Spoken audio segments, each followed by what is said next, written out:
Salam damai sejahtera bagi kita semuanya. Salam Bapak Ibu yang ada di tempat ini, yang ada di rumah. Apa kabar Bapak Ibu? Kita semuanya baik dan sehat, amin. Mari kita akan memuji memuliakan nama Tuhan pada pagi hari ini. Mari kita semuanya bangkit berdiri. Dia Raja, Dia Tuhan yang luar biasa bagi kita. Haleluya.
Haleluya.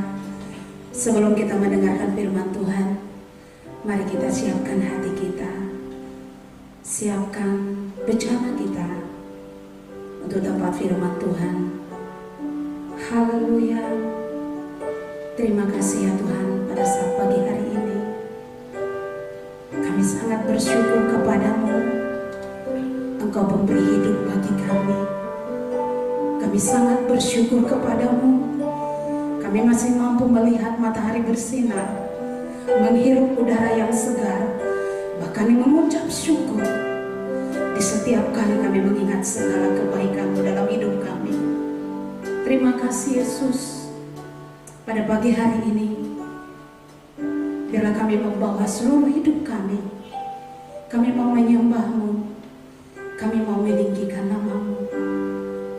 Haleluya. Terima kasih Tuhan Yesus.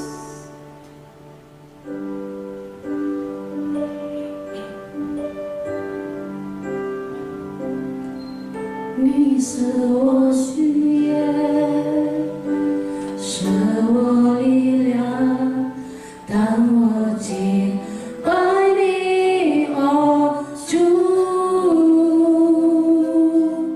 你是我盼望，是我帮助，唯有你，我的天父。我渴慕你能力彰显在我生命，在你中没有人生的水，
kami berkata, tiada yang tidak mungkin bagimu, dan tidak ada yang sukar di hadapanmu ya Tuhan. Segala yang dapat kau lakukan bagi kami sesuai dengan kehendak dan rencanamu. Terima kasih Engkau sumber kekuatan kami, Engkau sumber sukacita kami, pengharapan kami, penolong dan penyelamat kami. Pada saat ini Tuhan, kami membuka hati kami. Kami mau mendengarkan firman-Mu Tuhan. Urapi telinga kami, urapi hati kami Tuhan Yesus. Ketika firman-Mu disampaikan oleh hamba-Mu, firman-Mu Tuhan Yesus mengubah hidup kami, mengubah pola pikir kami, memberikan kekuatan, kesembuhan, pemulihan bagi kami. Berkati kami semua Tuhan, jemaat-Mu. Berkati juga Tuhan Yesus Bapa yang baik, hamba-Mu yang akan menyampaikan firman-Mu. Dan siapapun mereka Tuhan yang ikut beribadah bersama-sama dengan kami pada pagi hari ini, Tuhan memberkati mereka dengan damai sejahtera. Terima kasih ya Tuhan Yesus, berfirman-Lah Engkau, kami siap mendengar. Dalam nama Yesus kami berdoa dan mengucap syukur. Haleluya. Amin.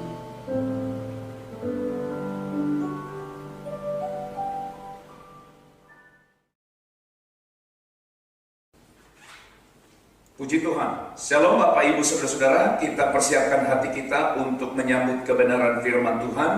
Mari kita berdoa bersama-sama. Segala kemuliaan, hormat dan syukur bagi-Mu Bapa kami di sorga, atas perkenanan-Mu pada hari ini dalam hidup kami, di mana kami boleh beribadah kepada Tuhan, dan saatnya kami mendengarkan firman-Mu. Berbicaralah Tuhan kepada kami melalui bibir lidah hamba-Mu. Urapi hamba-Mu yang menyampaikannya, dan juga seluruh umat Tuhan yang mendengarkan. Dalam nama Tuhan Yesus Kristus kami berdoa dan kami mengucap syukur. Haleluya. Amin. Firman Tuhan pada kesempatan ini saya beri judul tetap bersuka cita di masa sukar. Pembacaan firman Tuhan dari Habakuk pasal yang ketiga ayat yang ke-17 sampai 18. Demikian firman Tuhan. Sekalipun pohon ara tidak berbunga, pohon anggur tidak berbuah, hasil pohon zaitun mengecewakan, sekalipun ladang-ladang tidak menghasilkan bahan makanan, kambing domba terhalau dari kurungan, dan tidak ada lembu sapi dalam kandang. Namun aku akan bersorak-sorak di dalam Tuhan, beria-ria di dalam Allah yang menyelamatkan aku. Amin. Dari ayat yang kita baca hari ini, kita menemukan hal yang sangat menarik di ayatnya yang ke-17. Penyebutan pohon ara, pohon anggur, pohon zaitun, hasil ladang dan ternak. Bapak Ibu Saudara-saudara, semua ini mencakup keseluruhan hasil pertanian yang padanya bangsa itu bergantung. Alasan kegagalan panen atau paceklik adalah akibat penyerbuan dari bangsa Kasdi. Bapak Ibu Saudaraku yang dikasihi oleh Tuhan, untuk kita bisa memahami pesan Habakuk yang disampaikan, yang kita baca hari ini, maka adalah lebih baik atau sangat baik kalau kita mengetahui latar belakang penulisan kitab ini sampai akhirnya Habakuk berbicara seperti itu. Saudara-saudara, kitab Habakuk itu ditulis oleh Nabi Habakuk diperkirakan sekitar tahun 18 sampai 20 sebelum Yerusalem dihancurkan oleh negara Babel tahun 586 sebelum Masehi. Ada kemungkinan bahwa Nabi Habakuk masih dan melihat penghancuran itu terjadi. Dan pada masa itu ada 4 raja terakhir Yehuda, yaitu Yoahas, Yoyakim, Yoyakin, dan Zedekia. Mereka ini adalah tergolong raja-raja yang jahat, di mana mereka menolak dan menindas bangsanya sendiri. Saudara-saudara, mereka mempengaruhi bangsa Yehuda untuk hidup dalam dosa. Dan akhirnya bangsa Yehuda dijajah oleh bangsa Babel. Tentu situasi ini menjadi masa yang penuh dengan ketakutan, pelanggaran hukum, dan hilangnya moralitas. Nah, saudara-saudara, inilah gambaran, inilah situasi yang terjadi di kala itu. Maka dalam kitab Habakuk, kalau kita baca secara keseluruhan kitab ini, maka dalam kitab ini kita menemukan ada 3 percakapan atau doa antara Habakuk dengan Tuhan. Sekilas dalam pasal yang pertama, ayat yang pertama sampai 11, di sana kita menemukan keluhan tentang tingkah laku Yehuda. Doa ini kemudian dijawab Tuhan dengan ucapan hukuman bahwa Babilonia akan menyerbu Yehuda. Kemudian yang kedua, pasal yang pertama ayat 12 sampai pasal 2 ayat yang ke-20. Di sini kita menemukan pertanyaan sang nabi, yaitu Nabi Habakuk, tentang keadilan Tuhan. Mengapa Tuhan memilih bangsa Babel sebagai alat penghukumannya? Bukankah bangsa ini jauh lebih jahat dari bangsa Israel, tetapi itu justru dipakai oleh Tuhan? Mengapa mereka yang jahat justru mereka bebas dari hukuman, bahkan menikmati kemenangan? Lalu apa jawab Tuhan, saudara-saudara? Kalau kita baca baik-baik kitab ini, Tuhan tidak menjawab secara langsung pertanyaan mengapa dari Habakuk. Sekali lagi tidak menjawab pertanyaan yang bernada mengapa dari seorang nabi, yaitu Habakuk. Tetapi Tuhan justru menyatakan kepada Habakuk bahwa tanggung jawab manusia bukan mengetahui semua jawaban, tetapi melakukan apa yang Tuhan mau. Tuhan menyatakan bahwa bangsa Babilonia juga akan dihukum. Dan yang ketiga, saudara-saudara, pasal 3 ayat 1 sampai ayat yang ke-9. Nah, di dalam pasal ini kita melihat sikap Nabi Habakuk jadi berubah. Dia tidak lagi mengeluh, tetapi justru di pasal ini kita melihat bagaimana Habakuk memohon belas kasihan Tuhan atas Yehuda.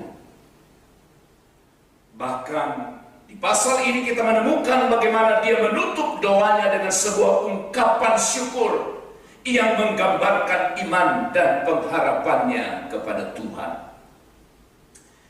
Bapak, Ibu, saudara-saudara, sekarang muncul beberapa pertanyaan untuk kita renungkan bersama-sama. Yang pertama, apa yang membuat sikap doa Habakuk menjadi berubah? Dari keluhan, sekarang malah memohon belas kasihan. Apa yang mengubah sikap Habakuk yang begitu pesimis, tetapi sekarang berubah menjadi optimis? Apa yang bisa merubah ratap tangis dalam pasal yang pertama sampai pasal yang kedua? Dan di dalam pasal yang ketiga kita menemukan bagaimana ratap tangis berubah menjadi puji-pujian.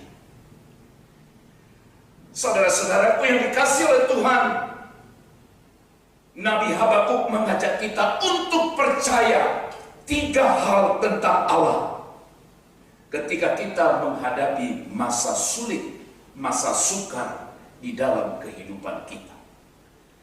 Ketika kita bisa memahami pribadi Allah dengan benar, maka itu akan mengubah persepsi, mengubah sudut pandang kita, mengubah cara kita menghadapi setiap persoalan.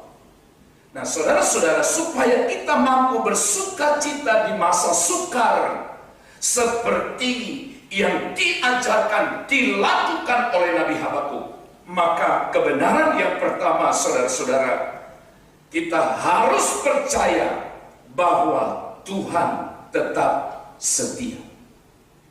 Kebenaran yang pertama, percaya bahwa Tuhan tetap setia. Allah seharusnya disembah bukan karena segala berkat, bukan karena materi berkat yang diberikannya dalam hidup kita. Itu bukan alasan bagi kita untuk menyembah Tuhan, tetapi karena memang Dia adalah Allah yang layak dan wajib dan harus disembah. Sekali lagi Bapak Ibu Saudara-saudara, mengapa kita harus menyembah Tuhan? Bukan didasarkan pada segala berkat, bukan didasarkan pada materi yang Tuhan berikan kepada kita, tetapi sebaliknya kita harus menyembah, kita harus percaya dan bersyukur kepada Dia, oleh karena memang Dia adalah Allah yang layak disembah. Habakuk bersyukur kepada Allah bagaimanapun keadaannya. Saudara-saudara, kita tahu bersama bahwa keadaan di sekitar kita akan terus berubah.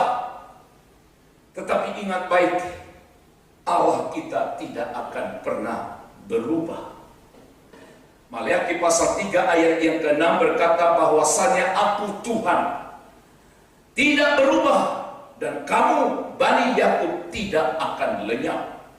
Juga dalam Yakobus pasal yang pertama ayat yang ke-17, setiap pemberian yang baik dan setiap anugerah yang sempurna datangnya dari atas, diturunkan dari Bapa segala terang, padanya tidak ada perubahan atau bayangan karena bertukar.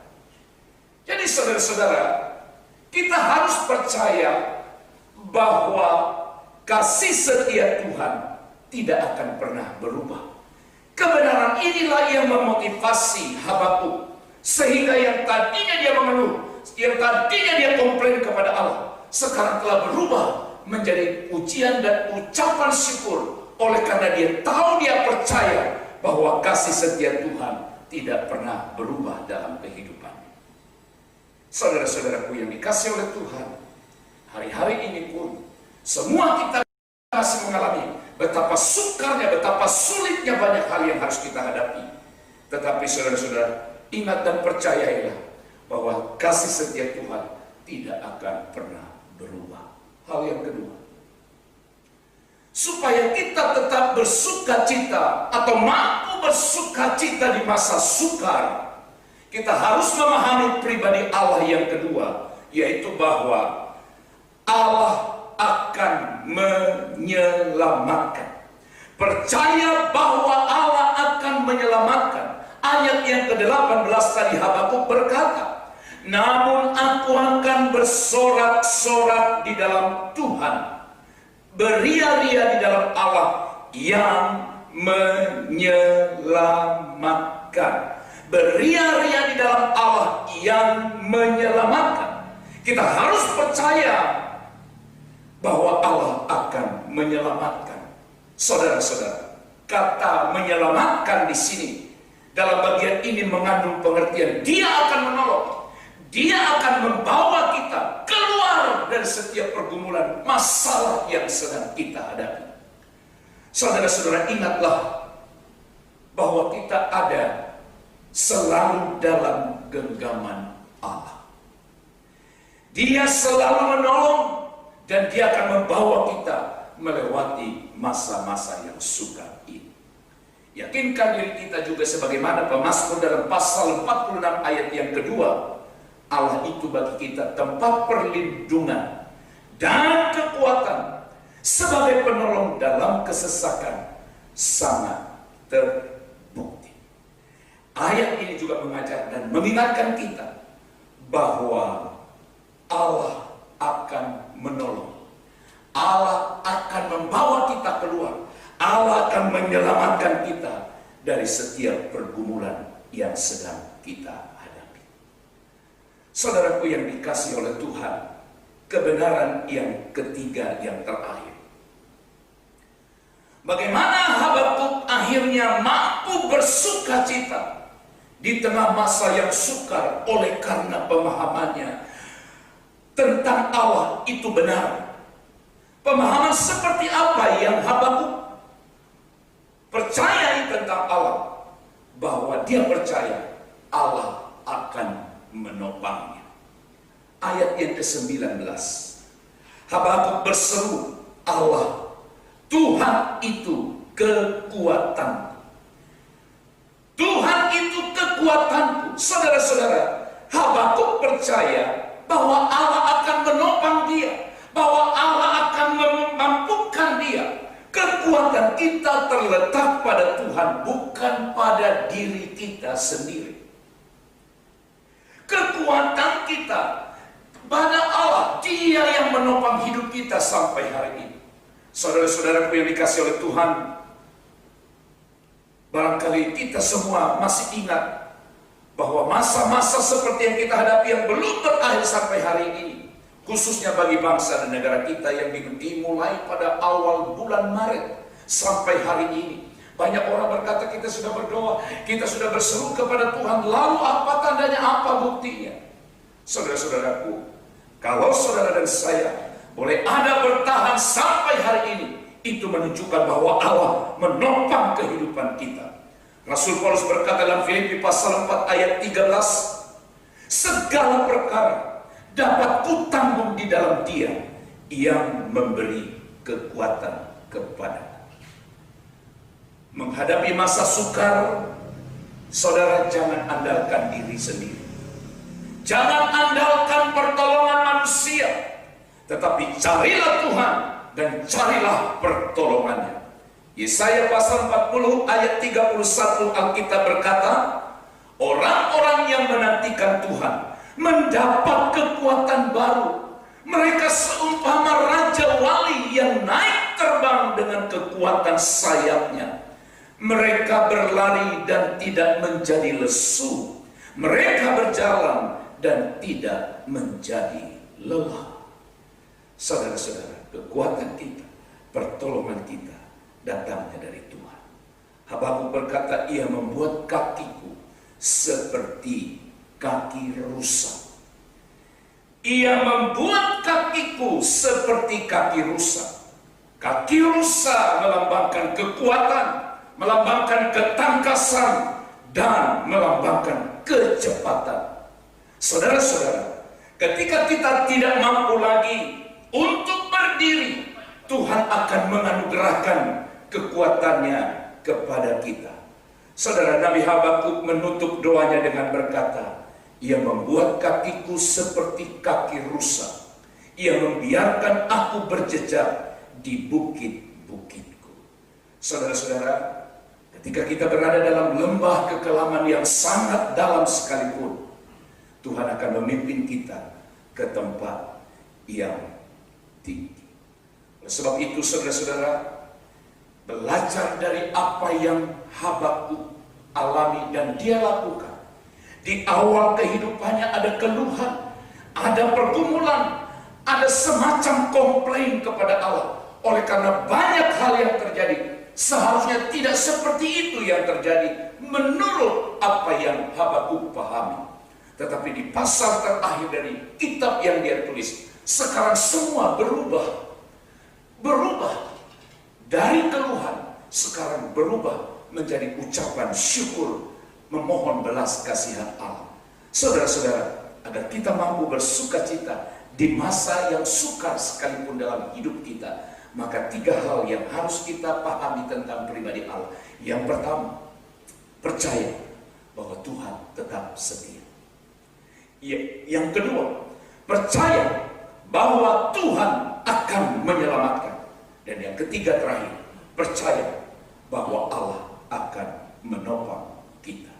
Saudara-saudara, pemahaman kita akan pribadi Allah akan sangat mempengaruhi cara, mempengaruhi sikap kita dalam menghadapi setiap tantangan hidup kita.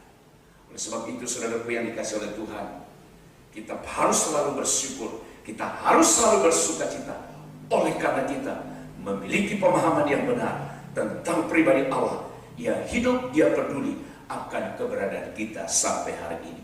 Saya akhiri khotbah ini dengan membaca satu ayat firman dari 1 Tesalonika pasal yang kelima, ayat yang ke-16 berkata, bersukacitalah senantiasa, termasuk di masa yang sukar. Kita mampu bersukacita oleh karena kita percaya Tuhan yang kita percaya, Tuhan yang kita sembah, Dia peduli akan kehidupan kita. Amin. Kita berdoa. Bapa, terima kasih untuk kebenaran firman-Mu. Kami boleh belajar hari ini dari kitab Nabi Habakuk. Kami sadar Tuhan, hidup kami sering diwarnai dengan keluhan, sehingga berkat Allah malah jauh dari hidup kami. Tetapi sekarang kami harus mengubah sikap dari keluhan menjadi ucapan syukur, memohon belas kasihan. Sekalipun situasi begitu sulit dan sukar, seperti yang dialami oleh umat-Mu pada masa itu. Tetapi kami harus bersorak-sorai di dalam Allah yang memberikan kami kekuatan. Bapa di sorga, apapun yang sedang dialami, dihadapi oleh umat-Mu, warna kehidupan sesukar apapun, biarlah kiranya melalui pembacaan dan perenungan kebenaran firman hari ini, kami boleh memperoleh kekuatan yang baru, sudut pandang yang berubah. Terima kasih Bapa. Kiranya Tuhan menolong serta memberkati seluruh umat-Mu yang sudah mendengarkan firman ini. Dalam nama Yesus kami berdoa. Haleluya. Amin.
Saudara-saudara, mari kita akhiri ibadah ini. Kita akan masuk di dalam doa.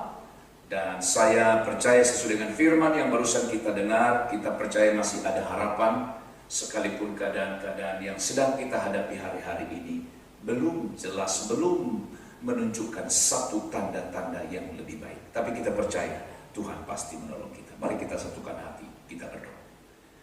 Bapa di sorga, dalam nama Tuhan Yesus Kristus, di akhir ibadah kami pada hari ini, kembali kami datang kepadamu memohon belas kasihan Tuhan untuk bangsa dan negara kami, untuk kota di mana kami berada, bahkan untuk daerah di mana kami tinggal, bahkan untuk gerejamu di mana kami beribadah.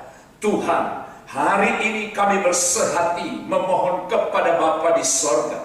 Tuhan kiranya memberkati bangsa ini.